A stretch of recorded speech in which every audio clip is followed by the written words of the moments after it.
During the toast, my daughter-in-law raised her glass to the controlling mother-in-law trying to snatch away our inheritance. The shock came when I canceled their rent check on Monday. I'm glad you're here. Follow my story until the end and comment the city you're watching from so I can see how far my story has reached. But to understand how I reached this point, I need to go back a few weeks. My name is Martha Wilson. I'm 65 years old, and until 2 months ago, I believed I had built a loving, united family. Frank, my husband of 43 years, died suddenly of a heart attack. We met in college, built our life together, and raised 2 children, Michael, 38, and Rebecca, 35. Our home, a comfortable 3-bedroom Victorian residence in the Boston suburbs, was where everyone gathered for holidays, where our family memories were created and preserved. That Sunday was the first family dinner since the funeral. Rebecca had returned to Chicago with her husband after the burial, but Michael, his wife Vanessa, and their 2 children lived just 20 minutes away. They had always been constants in our lives, or at least that's what I thought. I spent the entire day cooking the roast that Frank loved as a way to honor him. I set the table with our good china, put fresh flowers in the center, and even used the candles we kept for special occasions. I wanted it to be a moment of healing, of family unity after our loss. Michael arrived first, giving me a quick hug. "Smells good, Mom," he said, but his eyes didn't meet mine, wandering around the room as if he was taking inventory. Vanessa came, in right behind him, muttering a greeting while checking her phone. The boys, Jason, 10, and Tyler, 7, ran to hug me with the sincerity that only children possess. "How are you managing, Mom?" Michael asked as I served the appetizer. "Has it been difficult taking care of such a big house alone?" Something in his tone bothered me, but I answered honestly, "I'm adapting. The house seems quieter now, but it's 40 years of memories. I can't imagine living anywhere else." Vanessa exchanged a quick glance with Michael. "Martha, you have to be practical. This house is too big for one person, and maintenance is expensive." "I can manage just fine," I replied, feeling a growing uneasiness. Frank left everything organized. I have, savings, his retirement, my own. Dinner proceeded with a tension I couldn't name. As I served dessert, Michael cleared his throat and set down his cutlery. "Mom, we've been talking. I think it's time for you to consider selling the house." My heart raced. "Sell? But why? This is our home." "It was both of your home," Vanessa corrected. "Now it's just you. And frankly, this property is a stagnant investment. Neighborhood prices are at their peak. If you sell now, you could buy a small apartment, invest the rest." "I'm not interested in selling," I replied, my voice firmer than I felt. "Besides, Frank and I always talked about leaving this house to you and Rebecca eventually." That's when I noticed the second look between them. A complicit look, almost calculating. "About that." Michael hesitated. "We talked to Dad's lawyer. Apparently, the house is in his name, not jointly. And according to the will, all assets go to the children, divided equally." The air left my lungs at once. That can't be right. Frank and I bought this house together. My name is on the deed. Vanessa sighed as if she were talking to a stubborn child. "Martha, we checked the documents. The house was refinanced 10 years ago, remember? When Frank expanded the business, at that time they put only his name on it to get better terms. That didn't make sense. I would remember something like that. We signed so many papers back then when Frank expanded his small consulting company. I trusted him to handle the details. Could it be? No, it was impossible. Anyway," Michael continued, "we thought about listing the house next month. You can stay with us until we find a good place for you." "With you?" I repeated incredulously. Their apartment had only 2 bedrooms. The boys already shared one. "And where would I stay?" "On the sofa bed in the living room, temporarily. Vanessa replied, as if it were obvious. Or we could rent something for you with the advance from the sale. My head was spinning. No, absolutely not. I will not sell my house. And I'm sure there's a mistake about the will. Frank would never leave me destitute. Don't be dramatic, Mom. Michael rolled his eyes. Nobody's leaving you destitute. We're just trying to help. You can barely climb the stairs without getting out of breath. How will you maintain this place? That was a cruel distortion. I had arthritis in my knee, yes, but I managed my condition well. I kept the house immaculate, tended the garden, paid bills on time. I had a career as a librarian for 30 years before retiring. Michael, I said with a trembling voice, this is my home as much as it was your father's. I'm not going anywhere. That's when Vanessa gestured for her husband to pour more wine.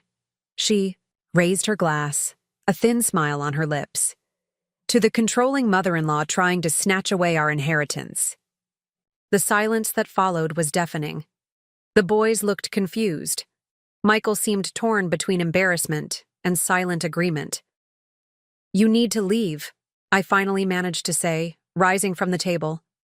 My legs barely supported me. Later that night, alone in my bedroom, our bedroom, I cried like I hadn't since the funeral. Not just for the betrayal, but for the revelation that my own children saw me as a burden, an obstacle between them and money. The next morning, I remembered something important. Michael and Vanessa had been having financial difficulties for months. Frank and I had been helping with their rent, paying directly to the landlord. This month's check was already signed, on the desk, ready to be sent. I called the bank and canceled the payment. It was a small act of resistance, but it was the first step in regaining control. If they wanted war, they would have it. I wouldn't leave without fighting for what was rightfully mine, for what Frank and I built together. The phone rang almost immediately. It was Michael, his voice oscillating between anger and panic. Mom, what did you do? We just got a call from the landlord saying the check was canceled. How strange, I replied calmly. Looks like now you have your own housing problem to solve. The week after I canceled Michael and Vanessa's rent check was eerily quiet. No calls, no visits, not even messages asking about the grandchildren. The silence spoke volumes.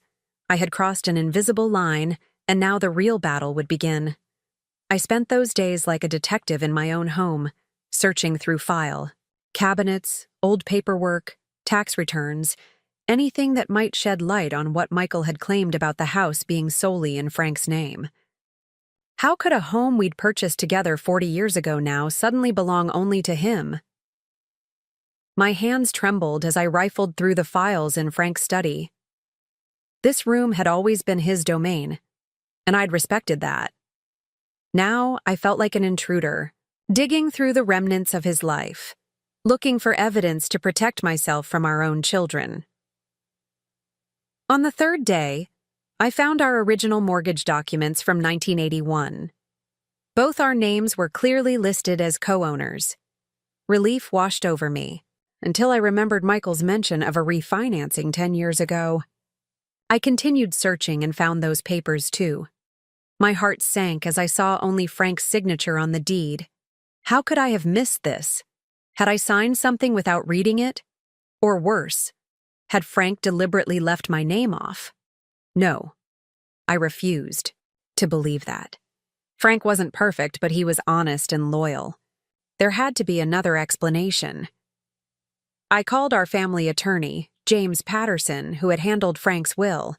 His secretary informed me he was on vacation for 2 weeks. Convenient timing. I insisted on speaking with whoever was covering his clients, but was told no one could discuss Frank's will without proper authorization. By Friday, reality set in. I needed professional help. I called Barbara Mitchell, an old friend who had retired from family law practice 5 years ago. She agreed to meet for coffee the next morning. Martha, this doesn't sound right, Barbara said after hearing my story. Even if the house was refinanced in only Frank's name, as his spouse, You should have rights to it, especially after a 43-year marriage. And a will doesn't supersede spousal rights in Massachusetts. Her words gave me hope. So what do I do? First, get a copy of the actual will, not just what Michael claims it says. Second, find all documentation related to the house. And third, she leaned closer, protect yourself. If they're willing to try taking your home, what else might they do? What do you mean? Bank accounts, investments, personal belongings. Sure you have access and control, and document everything, every conversation, every strange occurrence. Keep a journal. I followed her advice, starting that very day. I went to the bank and was shocked to discover that 2 of our joint accounts now listed Michael as a co-signer instead of me. When did that happen? The last statement I'd seen still had my name. The bank manager explained that the changes had been made 3 weeks ago, just days after Frank's funeral. But I never authorized this, I protested. According to our records, Mr. Wilson made these changes before his passing. The paperwork has his signature. I requested copies of all documents and account statements for the past 6 months. Frank had always handled our finances, but this felt wrong. Had he been planning something without telling me? Or was something more sinister at work? When I returned home, Rebecca was waiting on my porch. My daughter's presence should have been comforting, but her expression told me she wasn't there to offer support. "Mom, we need to talk," she said as I unlocked the door. "Michael called me about what you did." I motioned her inside. "Would you like some tea?" "No, I don't have much time. My flight back to Chicago leaves in 3 hours." She remained standing in the entryway. "Why are you making this so difficult? Michael and Vanessa were counting on that rent money. They were counting on money from their dead father to pay their rent while trying to kick his widow out of her home?" The bitterness in my voice surprised even me. Rebecca sighed. "That's not what's happening. Look, we're worried about you living alone in this big house. You're not getting any younger, Mom." "I'm 65, not 95, I replied. "I'm perfectly capable of managing on my own." "That's not the point. Dad left specific instructions." "Show me," I interrupted. "Show me these instructions." "I want to see the will." Rebecca shifted uncomfortably. "Michael has the paperwork. I haven't actually seen it myself, but he explained everything. Dad wanted the house sold and the proceeds split between us." "And what about me? Where did your father expect me to live?"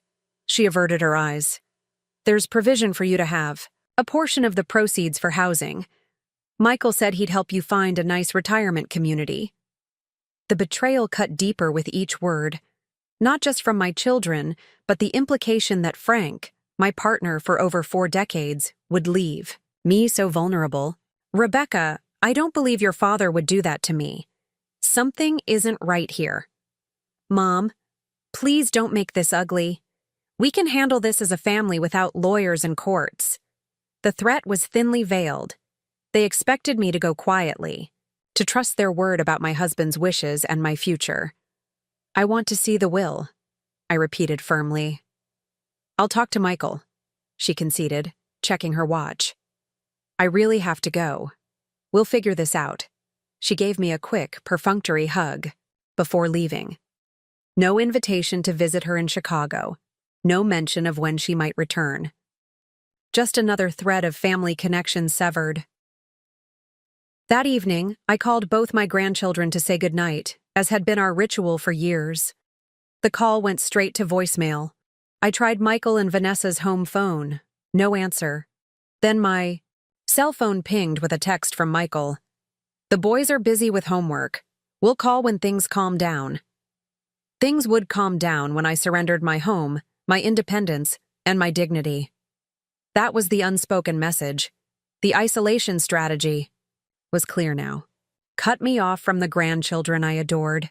Make me desperate for family connection. Wear down my resistance until giving in seemed like the only option to end the loneliness. Throughout the next week, the pattern continued. No visits, no calls. When I tried reaching out, excuses abounded. They were busy, the boys had activities, Vanessa wasn't feeling well. Once, Michael answered and spoke briefly, his tone cold and businesslike, before claiming he had another call coming in. I started my documentation journal, as Barbara suggested, recording every interaction, every canceled plan, every refused call. The evidence of their systematic isolation campaign grew day by day. On Wednesday afternoon, while sorting through more paperwork, I discovered something odd. Among Frank's recent papers was a document dated just 5 months ago. A life insurance policy I'd never seen before. The beneficiary wasn't me. It was a trust in the children's names. Why would Frank take out a new policy without telling me? And why exclude me as beneficiary? The more I looked, the more inconsistencies I found. Bank withdrawals I couldn't account for. Investment accounts I hadn't known existed. A pattern of financial segregation that had apparently been happening for months before Frank's death. Thursday morning, my doorbell rang. It was a courier with an envelope from James Patterson's office. Inside was a brief note explaining that as a courtesy, he was sending a copy of Frank's will at my request, though he had no record of such a request. Someone had impersonated me. With shaking hands, I opened the document and began to read. The will was dated just 6 months ago, replacing one we had created together a decade earlier. As Michael had claimed, it directed that the house be sold and proceeds divided between our children. I was to receive a reasonable stipend for alternative housing, with Michael as trustee to determine what was reasonable. The signature at the bottom was Frank's, but something felt off. I compared it to other documents he had signed around the same time.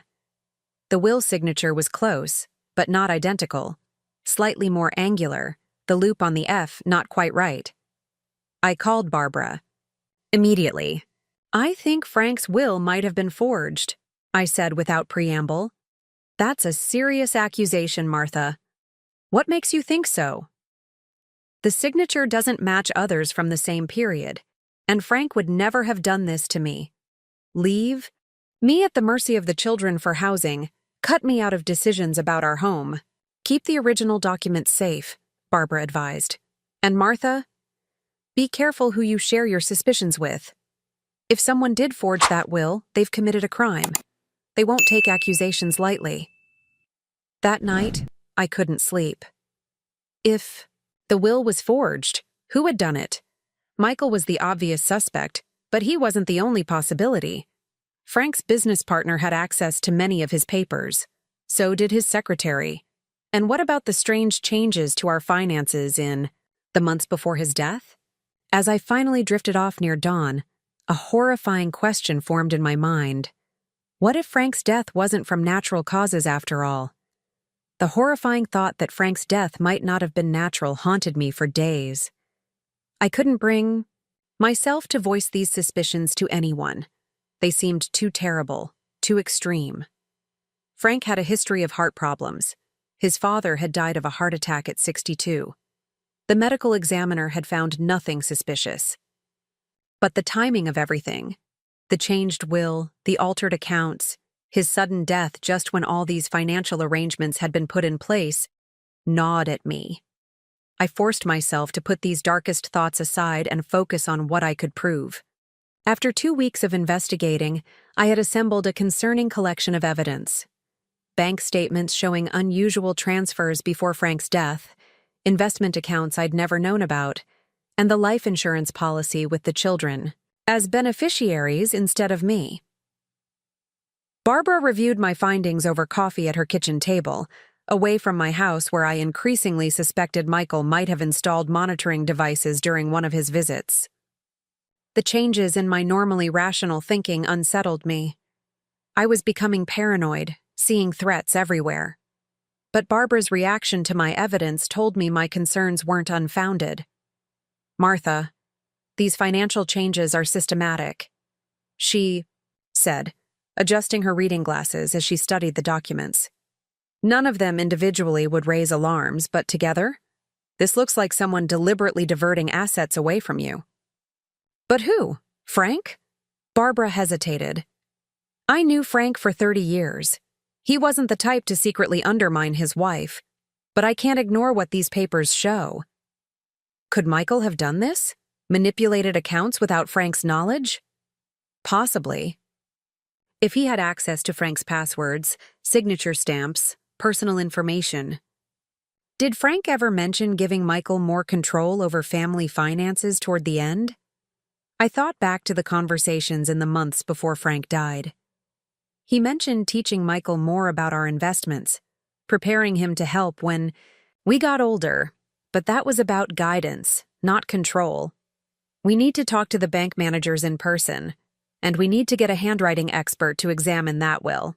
Before we could implement Barbara's plan, life threw another complication my way. That afternoon I received a call from Tyler's school.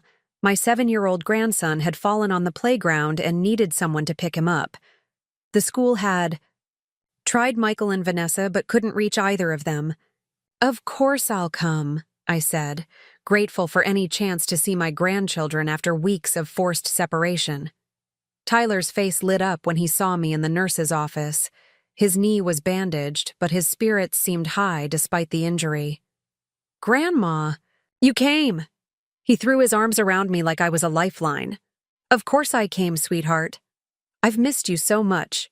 Mom and Dad said you were too busy for us now, he said innocently. The words stabbed my heart. That's not true, Tyler. I've been trying to see you boys every day. We stopped for ice cream on the way to my house. Tyler chattered about school, his friends, and how Jason was learning to play the trumpet. All the details of his life I'd been missing. He didn't mention anything about the house situation, and I didn't bring it up. At home, I called Michael to let him know Tyler was with me. The call went to voicemail. I texted him with the same information. No response. I made Tyler his favorite mac and cheese for dinner. We were playing a board game when the doorbell rang. Michael stood there, face tight with barely controlled anger. Tyler, go wait in the car, he ordered. But Dad, I haven't finished beating Grandma at Monopoly. Now, Tyler.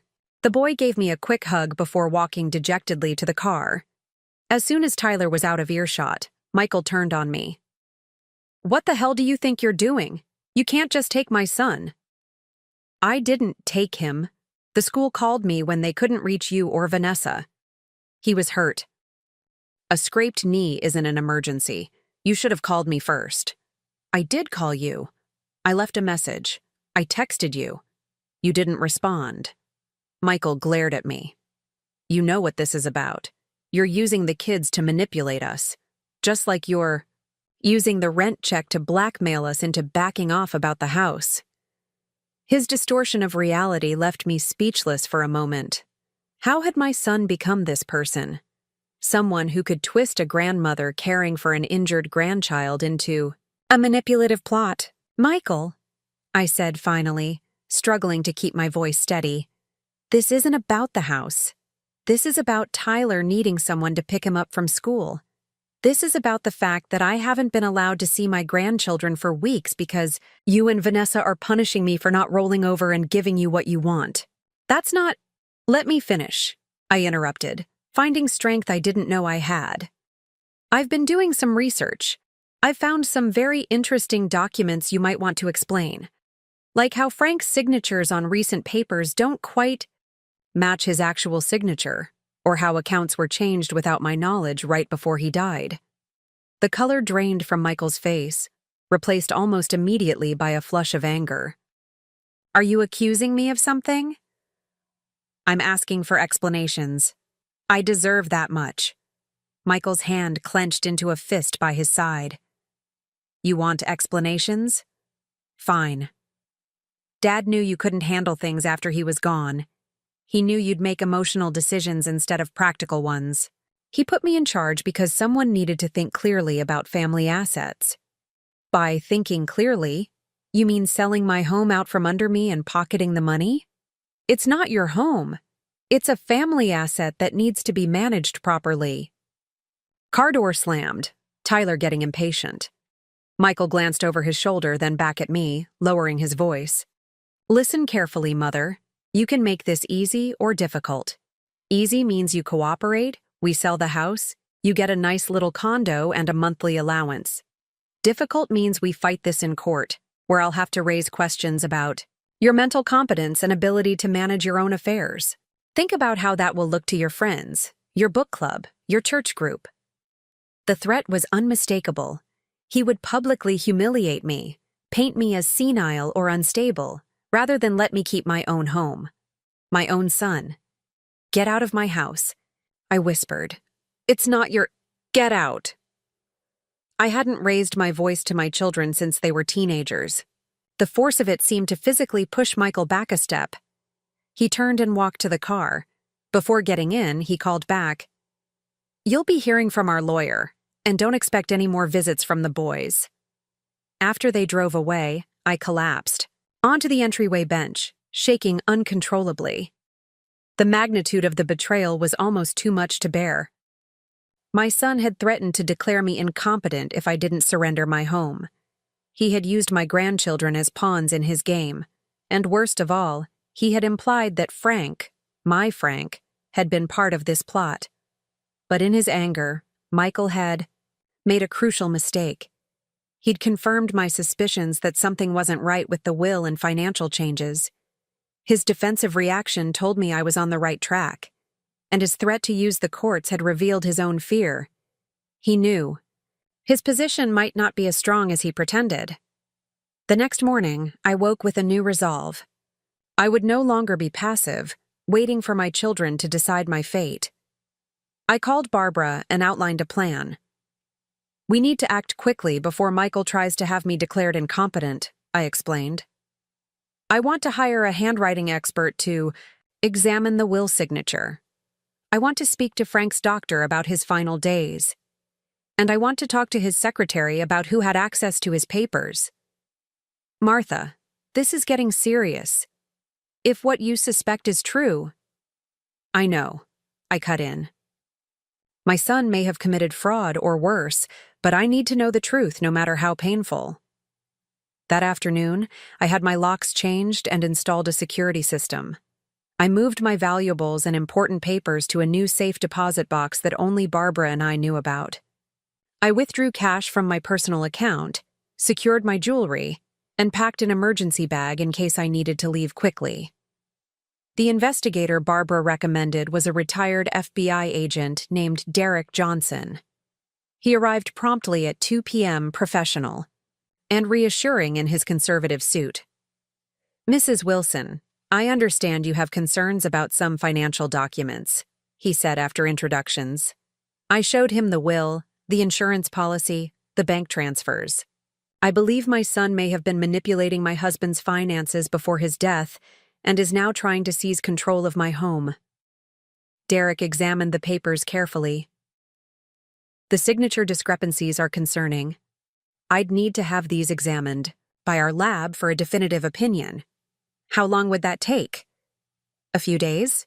But Mrs. Wilson, if your suspicions prove correct, we're looking at potential criminal charges. Are you prepared for that?" The question hit me hard. Was I ready to potentially send my own son to jail?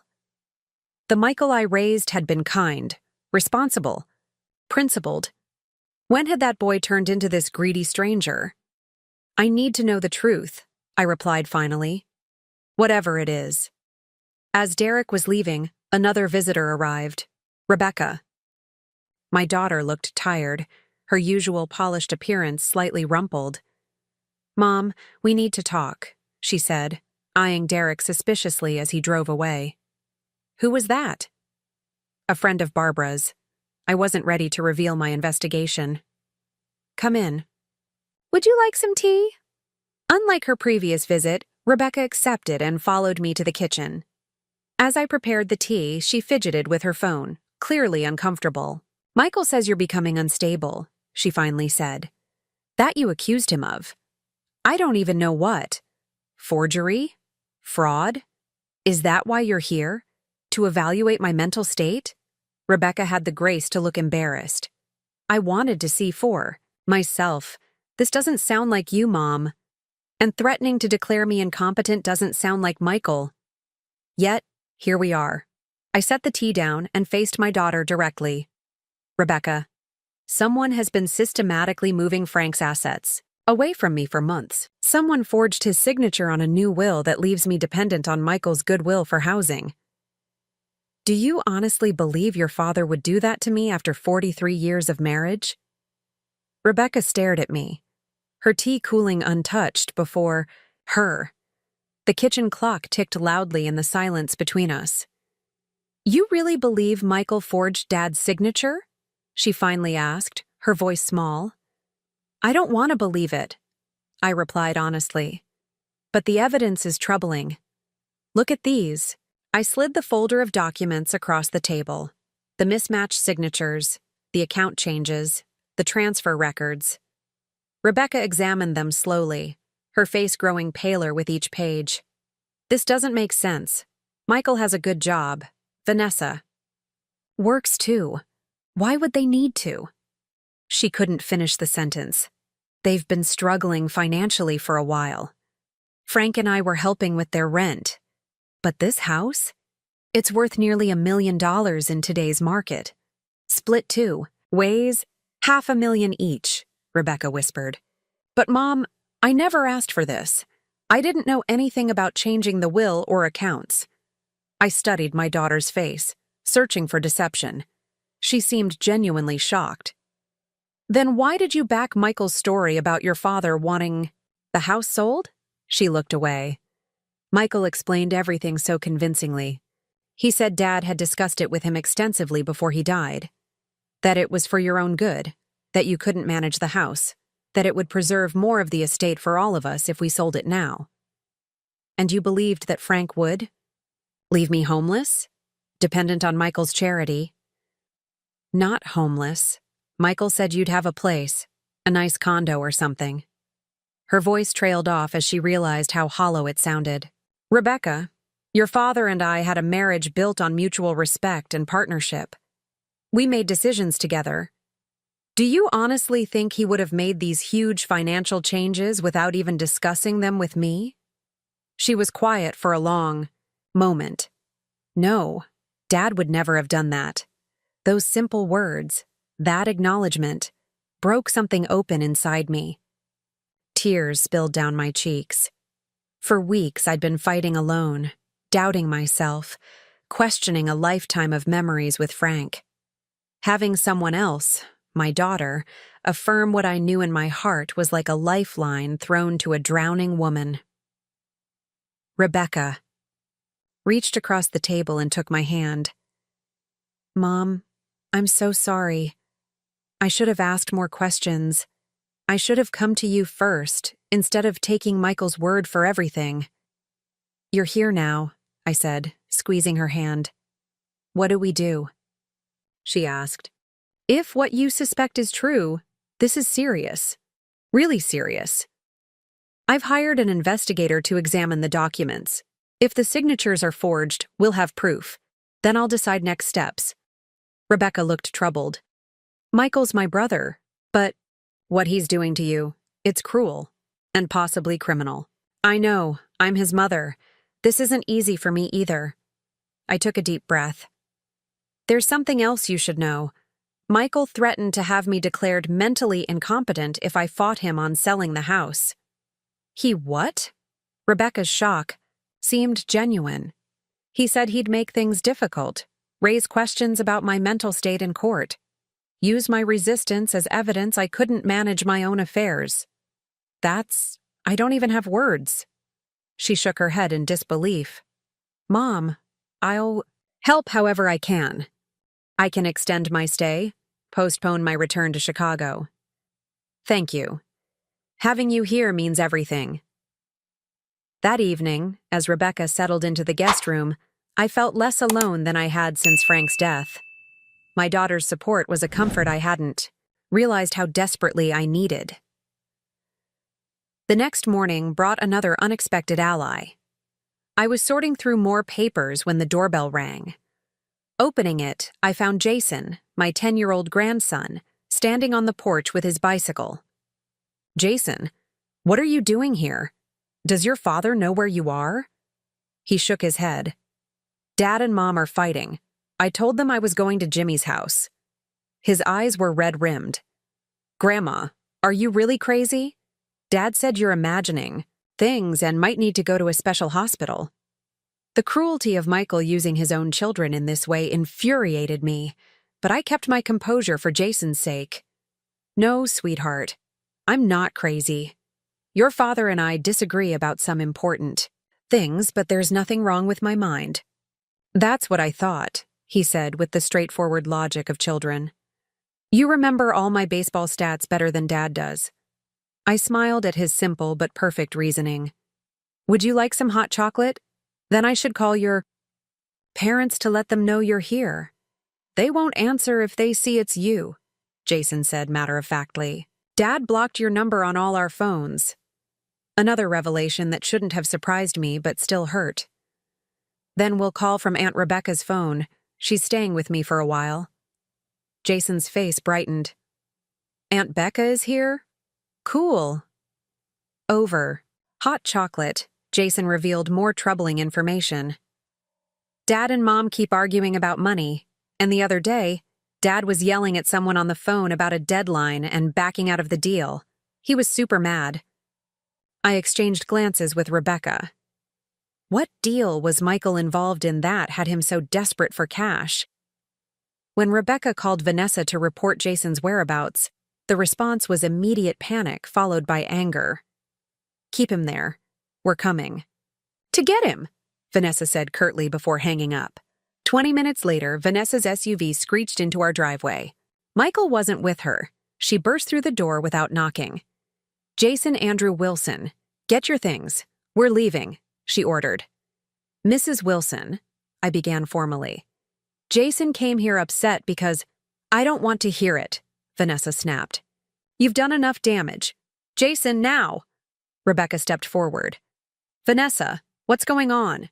Why are you treating Mom this way? Vanessa glared at her. Oh, she's got you fooled too? Great, just perfect. She grabbed Jason's arm. Let's go. Mom, Rebecca called as they headed to the door. Don't you think Jason deserves to know why his grandmother suddenly can't see him? Don't you think he deserves the truth? Vanessa froze, then turned slowly. Something in her expression had changed, fear replacing anger. You don't understand. None of you understand what's at stake. Then explain it to us, I said gently. Vanessa looked at Jason, then back at me. Not in front of him. Jason, honey, can you go help Aunt Rebecca find those cookies I baked yesterday? I suggested. Once they left the room, Vanessa's composure crumbled. Michael's in trouble. Big trouble.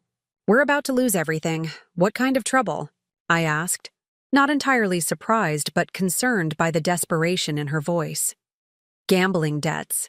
Bad investments. He borrowed money from people you don't say no to. She wrung her hands anxiously. The house money was supposed to fix everything. Pay everyone off. Give us a fresh start. The final piece of the puzzle clicked into place. Michael's increasingly erratic behavior, the urgent need for cash, the forged documents. It all made terrible sense. How bad is it? I asked. Vanessa's eyes met mine, filled with genuine fear. Bad enough that we're thinking about disappearing, taking the boys and starting over somewhere new. Vanessa's revelation about Michael's gambling debts changed everything. As she sat trembling in my kitchen, the angry daughter-in-law transformed into a frightened woman caught in a spiral of bad decisions. How long has this been going on? I asked, pushing a cup of tea toward her. The gambling? Years. But it got worse after his promotion. More money. More pressure. Vanessa stared into her cup. The debt started about 18 months ago. Small. At first, then bigger. He kept saying he could fix it with one big win. And the people he borrowed from? She shuddered. Not the kind who send late notices in the mail. They've started coming to our apartment, calling at all hours. Last week, someone approached Jason after school, told him to remind his daddy about the clock ticking. My blood ran cold. My grandchildren were being threatened because of Michael's actions. And selling my house was going to solve this? Half. $1 million would clear the immediate debts. Give us breathing room. She looked up, fear etched in her face. I'm not proud of what we've done, Martha, but I'm terrified of what happens if we don't get that money. I considered my options carefully. Part of me wanted to wash my hands of Michael's self-created problems. But there were innocent parties involved, Jason, Tyler, and even Vanessa, who might be complicit but was clearly acting from fear. Taking the boys and disappearing isn't the answer, I said firmly. That's no life for children. What choice do we have? These aren't people you can negotiate with. Rebecca returned without Jason, who was happily watching TV in the den. I heard everything, she said, joining us at the table. Michael needs to face consequences, but we need to protect the boys.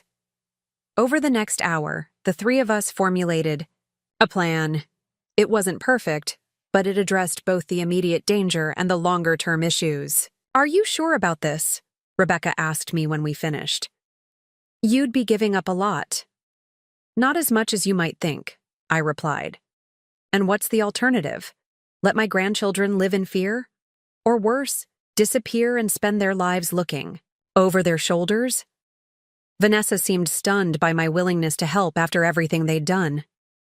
Why would you do this for us, after how we've treated you? I'm not doing it for you or for Michael, I said honestly. I'm doing it for Jason and Tyler, and because it's what Frank would have wanted. That afternoon, I called Derek Johnson and explained our new approach. Then I contacted my bank and began the process of liquidating certain investments, legal ones that were indisputably mine. Barbara helped expedite the paperwork, though she had reservations. You're rewarding criminal behavior, she warned. I'm protecting my grandchildren, I corrected. And don't worry, Michael isn't getting a free pass. The next step was the hardest. I had to convince Michael to accept my terms without revealing that I knew about his gambling debts.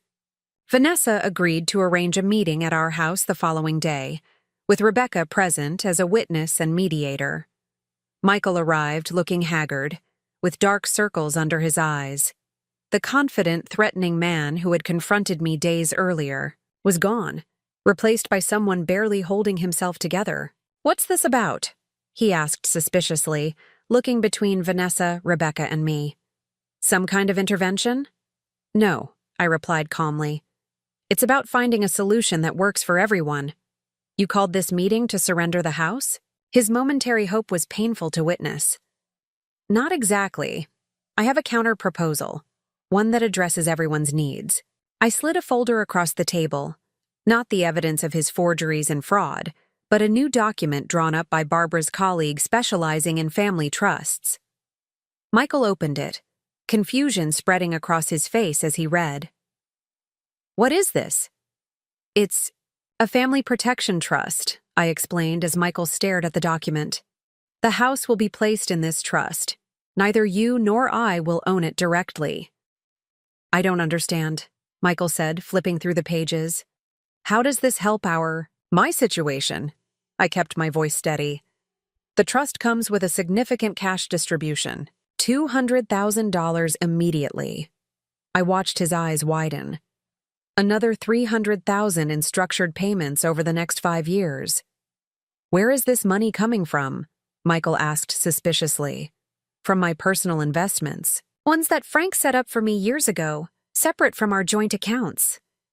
Michael looked between Vanessa and me. And what do you want in return? Several things. First, Jason and Tyler become co-beneficiaries of the trust with you and Rebecca. The house remains in the family for at least 20 years. I retain lifetime residence rights. And? He knew there had to be more. You enter a gambling addiction treatment program. You submit to financial oversight from the trustee, who will be Rebecca, not me. And you acknowledge and sign a confession regarding your forgery of your father's signature on the will and other documents. The color drained from Michael's face. Stop, Rebecca interrupted. The handwriting expert's preliminary report already confirms the forgeries. Mom has enough evidence to send you to prison, Michael. She's offering you a way out. Prison? He looked genuinely shocked, as if the criminal nature of his actions had never fully registered until that moment. Forgery, fraud, elder financial abuse, I listed calmly. But I'm not interested in seeing my son behind bars. I'm interested in healing our family and protecting my grandchildren. Michael slumped in his chair. The facade of the confident businessman, the threatening son who had tried to bully his mother out of her home, crumbled completely. The debts, he whispered. You don't understand how dangerous these people are. I understand better than you think, I replied.